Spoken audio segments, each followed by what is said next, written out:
Welcome back to another UFC fight prediction video. In this video, I'll be predicting the main card fights for UFC Fight Night on ESPN Plus, Blaydes versus Dos Santos. So without further ado, let's get to our first fight on the main card. So in our first fight, we have in the light heavyweight division, Jamal Hill versus Darko Stosic.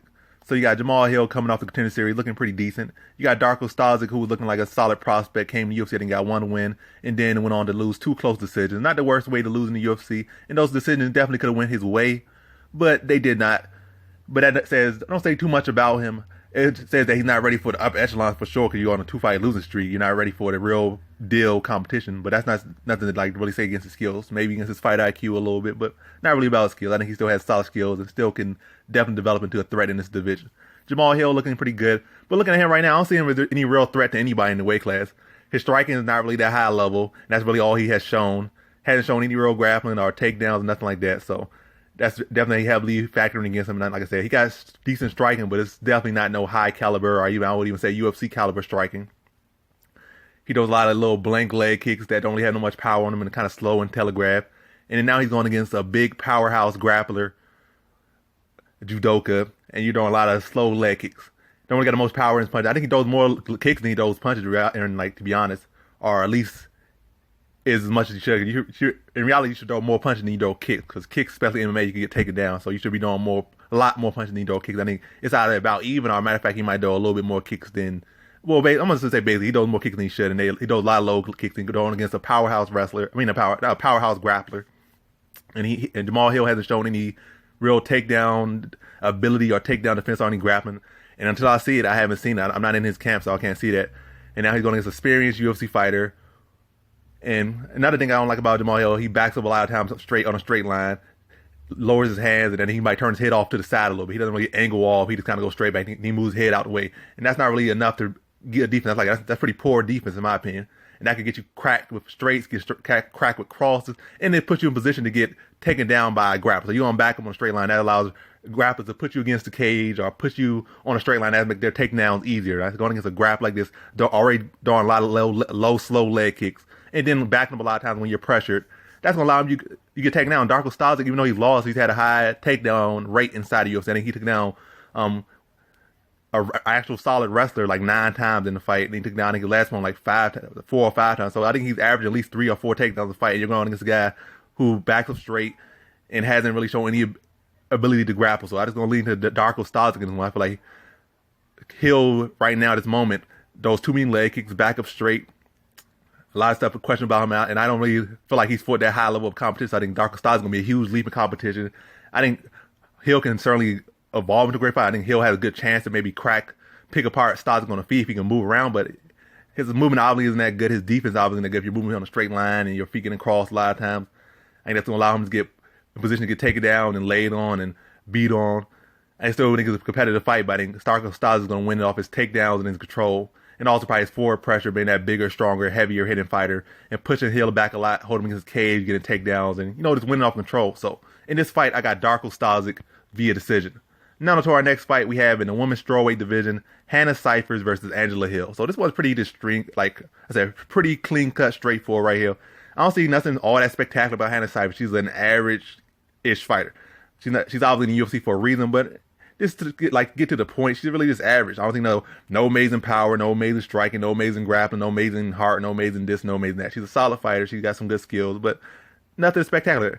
So I think Angela Hill can neutralize her takedown offense for the most part. Then they're going to defeat Angela Hill, just a far better striker, far faster, far sharper, far cleaner, far more accuracy, just everything better than her. Basically, she can keep the fight on the feet where she's clearly has the advantage and just pick apart Cifers probably to a decision. So in this fight, I got Angela Hill via decision. Now to our next fight, we have in the flyweight division, Jordan Espinosa versus Alex Perez. So looking right here, Espinosa's he's pretty fast, pretty explosive, has had questionable cardio in the past, still probably has a questionable chin, still has questionable defense. He's going against Alex Perez. I think he's come off a loss to Benavidez. I don't know if he fought since then, but I think that's the last fight I remember him having. But Perez will be the bigger fighter, the more experienced fighter. I think he's a much better striker between the two, and he could, maintain his pace much better, at least. I would say conditioned, because some fighters are explosive, like Espinosa's an explosive fighter, so their cardio is typically lower because they're so explosive. But I feel like Perez could be the guy that can keep a pace longer and maintain, his rate of output, whereas Espinosa definitely can drop if he doesn't, have that success early or has to, struggle more in his fight. So I feel Perez won't be the better wrestler. Espinosa will be the better wrestler, but I feel like Perez more experienced, bigger, better striker, will be able to pressure Espinosa, wear him down. Espinosa might have success early, but I feel like Perez's size and his pressure and his strike will be able to wear Espinosa. And also Perez has some pretty decent takedown defense and some also some good takedown offense of his own. I don't think he'll be taking down Espinosa early, but maybe later on he starts to break him down. He could get his own takedown and really start to, really put that pressure, start smothering Espinosa in his overall fights. First smother with pressure and striking. Then later on mixing the full MMA game, get him against the cage, taking him down, just wearing on him. I just think Perez breaks him down and stops him late in the third. So in this fight, I got Alex Perez via third round TKO. Now to our co-main event, we have in the welterweight division, Rafael Dos Anjos versus Michael Chiesa. So Chiesa is 2-0 at welterweight, but let's just start off this one right here. Who did he beat? He beat Diego Sanchez and he beat Carlos Condit. Maybe 3 years ago, Carlos Condit, I'm like, oh my gosh, he beat Carlos Condit. But Carlos Condit is at that point in his career where fights he still has all the skills, he still looks the same as he looked those years ago. But why is he losing? I guess maybe it's a mental thing or maybe something lost. But right now, a win over Carlos Condit doesn't mean very much. It means a lot on your record to say, oh, I beat a former interim champion, or this guy was known, or I looked up to this guy and I beat him. But at the very moment, Carlos Condit might as well just retire. It doesn't really mean a whole lot to beat him.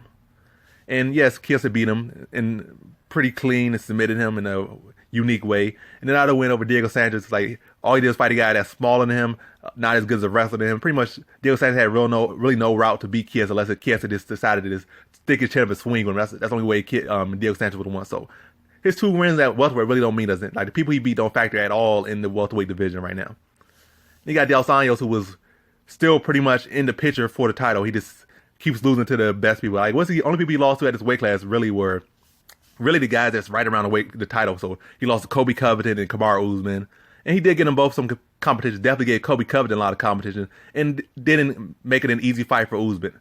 And then he lost to, I'm forgetting that guy right now, but that black British guy, I'm forgetting his name. Oh yeah, Leon Edwards. Yes, he lost pretty clean to Leon Edwards, but it wasn't like it was no walkover fight. It was still competitive. You even look at the stats, it was pretty close. Is that Leon Edwards was just the more technical fighter, was able to just be ahead on the cards. It wasn't like he just destroyed him. But it was clear that he won. He was clear that he was the better fighter that night, but it was no blowout. Whereas Michael Chiesa, it's not like he really did. As a matter of fact, Dos Anjos' losses at his weight class are more impressive than any wins that Chiesa had at his weight class. That's all I'm saying. And now let's see how they kind of match up. What can Michael Chiesa really do to Dos Anjos? Is he a better grappler than Dos Anjos? Maybe. Well, nah, definitely not. Maybe he's a better wrestler. I could give him that. Maybe try to take Dos Anjos, try to do what Kamaru Usman and Kobe Covington does. But I wouldn't even put him in the same bracket as them here as a wrestler. He's not as big, not as strong. His pace and wrestling not as strong. He might be a little bit of a better submission grappler than those two. But he definitely can't put on that type of pressure against Dos Anjos. And he still has that weak body. Dos Anjos still has good, hooks to the body, good kicks to the body. And even against Kamaru Usman and Kobe Covington, with them in his face all the time, he still was countering. He was still getting his own shots off, and it was still hard for him to get takedowns on him. So Chiesa's not that level of wrestler. Can't put that pressure on Dos Anjos. I think Dos Anjos can just really be able to spin off the cage, kick Chiesa to his pathetically weak body, hit him to the hooks to his pathetically weak body, catch him up top. I think he can even get some takedowns on Chiesa, because I think Chiesa getting thrown around by Kevin Lee, and Dos Anjos got a couple takedowns on Kevin Lee, so that's MMA math a little bit right there. But Dos Anjos wrestling is certainly not something. He even got a takedown on Kobe Covington, so all I'm saying, Dos Anjos is very solid. And you might say, oh, he lost these people, but those are really the cream of the crop of the welterweight division. He still gave relatively competitive fights against them. So I feel like he can get takedowns against Chiesa. He can really neutralize a lot of Chiesa's strengths, and definitely had a lot of tools that Chiesa is weak at, like kicking him to the body, damaging him, and making him, panic wrestle and then giving up a neck. And Dos Anjos' submission skills are very solid. He's a third degree black belt, and it actually shows. It's not like on 30-degree black belts that just all talk. He's actually shown it plenty of time in the UFC. And then he get a reversal over, a sweep over, or a semi sweep against Usman. So I'm just saying, it's just too much to really go off about Dos Anjos. But really in this fight, I see that he's just a more well-rounded fighter with the more tools, the more power, the more experience. And Chiesa really hasn't shown me nothing that would say he would beat Dos Anjos. But I think he could definitely give it a competitive fight. But I feel like Dos Anjos is prepared for his wrestling, prepared for his pressure. Maybe the X factor might be some strikes he could throw in there. But other than that, I think Dos Anjos has more tools to win this one. And it's just his fight to win. So I just feel like he can neutralize the grappling or win it whatever way he wants. And on the feet, I feel like once he starts really connecting those power shots to the body and is mixing up I feel like the fight starts to, go pretty much quickly to Dos Anjos' way, and it starts to quickly see that finish line. And I think Dos Anjos puts him away, and I think it happens in the second round. So in this fight, I got Rafael Dos Anjos via second round TKO. Now to our main event, we have in the heavyweight division, Curtis Blaydes versus Junior Dos Santos. So look at this one right here. You got the former champion, Junior Dos Santos. You look back a couple years, it was like, you were saying, oh, Cain Velasquez is the best heavyweight of all time, and Junior Dos Santos is number 2, but that's behind the thing. They both dropped from where they were. They're probably still both in the top 5 heavyweight UFC heavyweights or MMA heavyweights of all time, but definitely those years are kind of behind them. Dos Santos did have a resurgence until he ran into Ngannou, and Curtis Blaydes kind of the same. Well, it's not like he was no former great, but I'm saying Curtis Blaydes pretty much his whole career, as far as UFC goes, he looks phenomenal, keeps getting better and better. Then he runs into Ngannou. And he was looking like he's going to be the future of this division, then he ran into Ngannou. So both these guys had some run-ins, or had at least one run-in with Ngannou, and it kind of changed their whole trajectory, or at least gave him a quick reality check. But looking at how this fight, I'm not going to give it we're predicting oh, he's going to do this or going to do that. The real reason why I'm going to lean to Curtis Blaydes and one straight up is because it's a momentum thing. You got the newer, younger fighter versus the older lion in this one. I think Junior Santos certainly has skills that can make him win it, or allow him to win this fight. He has solid takedown defense, solid understanding of wrestling, and he has power and good boxing, which I guess you could say Ngannou was the recipe for Ngannou to beat Blaydes. So that's definitely open for him, or even adding leg kicks, because he has that Ngannou don't have, and that could definitely affect against wrestlers, but that might get him taken down easier. But yeah, he certainly has some tools that you can say can definitely edge the fight for him, or give him a good solid path to victory. But also he has stuff about him that he hasn't fixed that will kind of help with my prediction of him losing this fight. I don't feel he still has that tendency to put his back on the cage. He still manages to win with his back against the cage sometimes, but still his back ends up on the cage a lot. Yes, his takedown defense can be solid, but you're against a wrestler, they're going to be happy to hold you against the cage or on the ground. Whatever you're going to give them, they'll be happy to work there.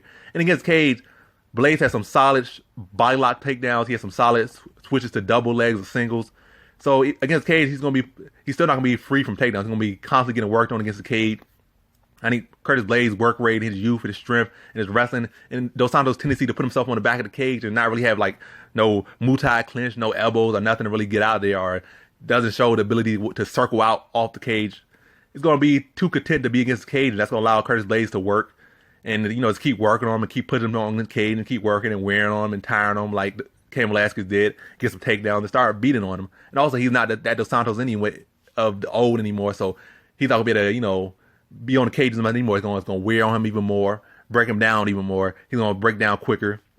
And then Curtis Blaydes probably eventually be to get those big power takedowns he likes to do, and then start to wear him on the ground. And it's not like we haven't really seen any great ground game from Junior Dos Santos. So I feel like when he start to wear him on, take him down, slam him on his back, he'll be able to transition, bust him up, and probably get to a mount, or at least some what's called not side control, but half guard, and start raining elbows down on Dos Santos and pretty much start breaking him down. And I think eventually he just puts him away in that 4th round. So in this fight, I got Curtis Blaydes via 4th round TKO. And that concludes my fight predictions for the main card of UFC Fight Night on ESPN Plus, Blaydes versus Dos Santos. And as always, thanks for watching. Now to